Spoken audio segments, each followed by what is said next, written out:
lo espero en Miraflores. No se tarde en llegar, cobarde. And now, if you don't know, now you know.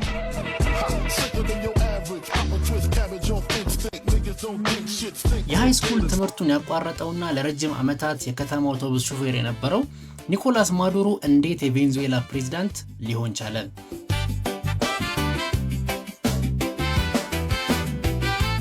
ኒኮላስ ማዱሮ በፈረንጆቹ በኖቬምበር 23 1962 በካራካስ ከተማ የተወለደ ሲሆን አባቱ የባስ ሹፌር ሲሆኑ መካከለኛ ገቢ ካላቸው ቤተሰቦች የተገኘ ልጅ ነው።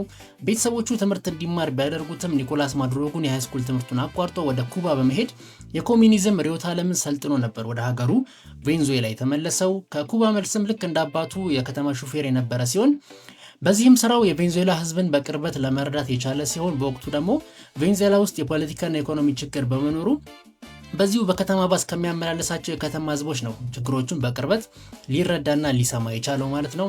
እና በ1980ዎቹ የቬንዙዌላ ተማሪዎች ባስነሱት አመጽ ላይ ተሳታፊ በመሆን የግራ ፖለቲካ እንቅስቃሴ ላይ በስፋት መሳተፍ ጀመረ። ቀጥሎም የመላው ቬንዙዌላ ሶሻሊስት ፓርቲን በአባልነት ተቀላቀለ። በኩባ የወሰደውን ስልጠናና ለሶሻሊዝም ያለውን ፍቅር እንዲሁም በንግግር አዋቂነቱ በአንድ ጊዜ አደባባይ አክቲቪስት እንዲሆን አደረገው። በህዝብ ዘንድም ታዋቂ እንዲሆን አስቻለው ማለት ነው። በዚህ ጊዜ ነበር የ1992 መፈንቅለ መንግስትን በመምራትና በማስተባበር ተይዞ እስር ቤት የገባውን የሁጎ ሻቬዝን በእስር ላይ እንዳለ የተዋወቀው ማለት ነው። ከሁለት ዓመት በኋላም ሁጎ ሻቬዝ በይቅርታ ከእስር ተፈቶ በህዝብ ዘንድ ያለውን ተወዳጅነት በመጠቀም የ1998ቱን ምርጫ ካሸነፈ በኋላ ነበር የኒኮላስ ማዱሮም የስልጣን ጉዞ አብሮ ከሁጎ ሻቬዝ ጋር የጀመረው ማለት ነው። በመጀመሪያ በፈረንጆቹ በ2000 የቬንዙዌላ ፓርላማ አፈ ጉባኤ ነበር ሲሆን ቀጥሎ ደግሞ አምባሳደር በመሆን በተባበሩት መንግስታት ያገለገለ ሲሆን በመጨረሻም ከ2006 እስከ 2013 ድረስ የቬንዙዌላ የውጭ ጉዳይ ሚኒስትር በመሆንም ሰርቷል። በዚህ የውጭ ጉዳይ ሚኒስትርነቱ ዘመን ነው ከብዙ የሀገራት መሪዎች ጋር የተዋወቀው። በተለይ ከሊቢያው ከጋዳፊ ጋር፣ ከዚምባብዌው ሙጋቤ ጋር፣ ከኢራኑ አህመድ ዲንጃድ ጋር ትውውቁን በጣም አስፋፋ ማለት ነው። እና በፈረንጆቹ በ2013 ሁጎ ሻቬዝ በህመም ህይወቱ ሲያልፍ ምክትሉ የነበረው ኒኮላስ ማዱሮ እንዲተካው ተደረገ። ማዱሮም ስልጣን እንዳገኘ ነበር የሁጎ ሻቬዝን ራዕይ ማሳካት በሚል የሶሻሊዝም አጀንዳዎችን ማራመዱን የቀጠለው።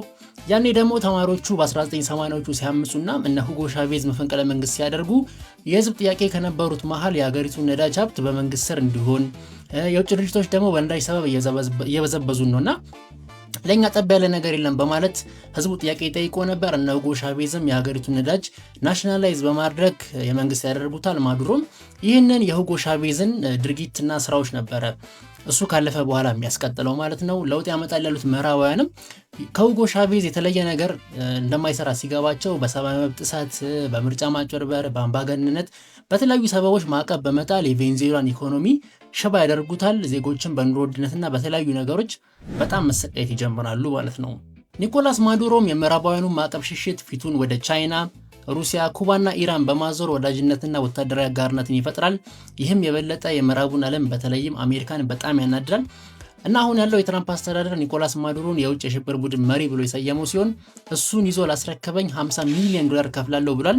ያው ማዱሮ ደግሞ መንግስት ነው፣ ለዛውም ዓለም ላይ አንደኛ የሆነ ነዳጅ ክምችት አላት የምትባለው የቬንዙዌላ መሪ ነው። እንግዲህ ለዛም ይመስላል ትራምፕ የተለያዩ ወታደራዊ ዘመቻዎችን እያዘጋጀ የሚገኘው።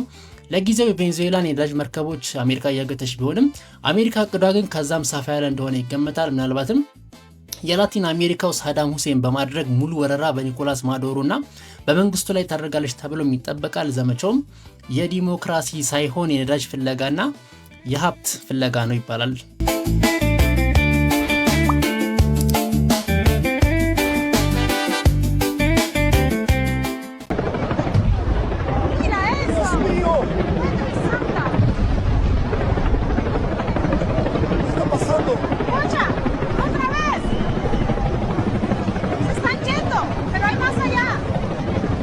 ለ13 ዓመታት ያህል ቬንዙዌላን በፕሬዝደንትነት የመሩት የቬንዙዌላው ፕሬዝደንት ኒኮላስ ማዱሮ አሜሪካ በተሰራባቸው ልዩ ወታደራዊ ኦፕሬሽን በመጨረሻ እጅ ሰጥተዋል።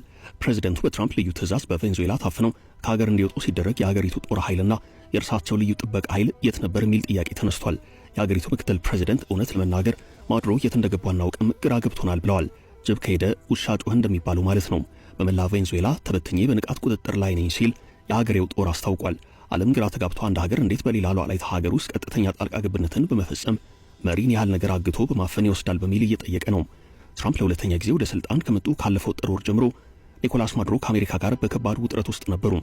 የውጥረቱ መንስኤ ደግሞ ወደ አሜሪካ በስፋት በመግባት ለተደራጀ ወንጀል ምክንያት ነው የተባለው የአደንዛዥ እጽ ጉዳይ ነው።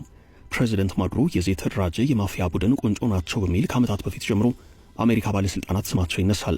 እንዲህ አይነት የመረረ እርምጃ ይወሰድባቸዋል ተብሎ ግን አልተገመተም። ከዚህ ባለፈ በፈረንጆቹ ኦገስት 7 2025 የአሜሪካው ጠቅላይ አቃቤ ሕግ ፓሜላ ቦንዲ ፕሬዚደንት ኒኮላስ ማዱሮ በቁጥጥር ስር ለዋለ የ$50 ሚሊዮን ሽልማት ይሰጠዋል በማለት አስታውቀው ነበርም። ትራምፕ በሁለተኛው የምርጫው ዘመናቸው አሸንፈው ስልጣን ከያዙ በኋላ አይናቸውን ከጣሉባቸው የዓለም የጥቃት ኢላማ መሪዎች መካከል አንዱና ግንባር ቀደሙ ኒኮላስ ማዱሮ ነበሩ። በአሜሪካውያን በኩል ለደህንነታችን ስጋት የደቀኑ የማፊያዎች መሪ የሚባሉት ማዱሮ በአሁኑ ሰዓት ስለ እርሳቸው የተረጋገጠ አንድ እውነታ ቢኖር ማንም ሊረዳው ባልቻለው መልኩ በሚመሩት ህዝብ ስልጣን ላይ የሌሉ መሆናቸው ነው። ማዱሮ በአሜሪካ እጅ ከመግባታቸው በፊት እርሳቸውን ለመያዝ ብርቱ የተቀናጀ ዝግጅት ሲደረግ እንደነበር ሲቢኤስ ዘግቧል።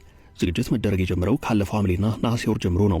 ከቬንዙዌላ ወደ አሜሪካ በጀልባ የሚገባውን አደንዛዥ እጽ ለመቆጣጠር በሚል የአሜሪካ አየር ኃይልና ባህር ኃይል ወደ ቬንዙዌላ የአየርና የባህር ስምሪት ሰጥተው ከፍተኛ ወታደራዊ ኦፕሬሽን ሲያካሂዱ ቆይተዋል።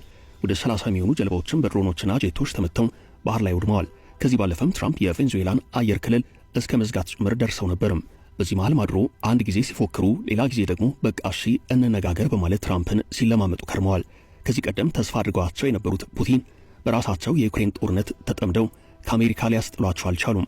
የትራምፕ እቅድ እርሳቸውን በአካል ከነነፍሳቸው በቁጥጥር ስር የማዋል ተግባር ነበርና ይኸው ልዩ ወታደራዊ ኦፕሬሽን እንዴት እንደሚከናወን ሰፊ ዝግጅት ሲደረግበት ቆይቶ በመጨረሻም እውን ሆኗል። ማዱሮን ከሀገራቸው ነጥቆ በመውሰድ በኩል የልዩ ኦፕሬሽን ኃላፊነቱ የተሰጠውና ተግባሩን በውጤት አጅቦ የተወጣው ዴልታ ፎርስ የተባለው የአሜሪካ የልዩ ወታደራዊ ኦፕሬሽኖች ኃይል ወይንም ኤሊት ስፔሻል ፎርስ ነው። በፕሬዚደንቱ ላይ ይኸው ልዩ እርሳቸውን የመያዝ ኦፕሬሽን እየተካሄደ በነበረበት ሰዓት ዋና ከተማን ካራካስን ጨምሮ በአንዳንድ አካባቢዎች ከባህርና ከአየር በሚወነጨፉ ሚሳኤሎች ተከታታይነት ያላቸው ጥቃቶች ተፈጽመዋል። በዚህ ከባድ ነውጥ መሃል ደግሞ ማዱሮን ለመያዝ የሚደረገው ወታደራዊ ኦፕሬሽን እየተካሄደ ነበርም። በመሃል ኦፕሬሽኑ እንዴት ተካሄደ? በምን መልኩ ፕሬዚደንት ኒኮላስ ማዱሮ ተያዙ? በመሃል ኦፕሬሽኑ እንዴት ተካሄደ? በምንስ መልኩ ፕሬዚደንት ኒኮላስ ማዱሮ እጃቸው ተያዘ? የሚለው ጉዳይ ግልጽ ባልሆነበት ፕሬዚደንቱ በቁጥጥር ስር ውለው ከቬንዙዌላ ምድር እንዲወጡ የተደረገ መሆኑን ዶናልድ ትራምፕ በትሩዝ ማህበራዊ ትስስር ገጻቸው አስታውቀዋል። ፕሬዚደንቱ ከነ ባለቤታቸው እንዴት ተያዙ የሚለው ጉዳይ ለቬንዙዌላውያን ግራ አጋቢ ሆኗል። ክስተቱ መፈጠሩ ለመጀመሪያ ጊዜ የተሰማው ከቬንዙዌላ ሳይሆን ከትራምፕ ነው። የትራምፕን መረጃ ተከትሎ በርካታ ዓለም አቀፍ ብዙሃን መገናኛዎች ወሬውን ተቀባብለውታል። የኒኮላስ ማዱሮ ምክትል የሆኑት ዴልሲ ሮድሪጌዝ መንግስት ማዱሮ የት እንዳሉ አያውቅም፣ እውነቴን ነው የምላችሁ፣ ግራ ገብቶናል ብለዋል። የቬንዙዌላ መከላከያ ሚኒስትር ቭላዲሚር ፓድሪኖ ሎፔዝ ለሀገሪቱ ህዝብ ባስተላለፉት መልእክት ተረጋጉ፣ ሁሉም ወደ ነበረበት ይመለሳል ሲሉ ተናግረዋል። አያይዘውም የሀገሪቱ ጦር ኃይል በመላ ሀገሪቱ ተሰማርቶ ህግን እንደሚያስከብር ተናግረዋል።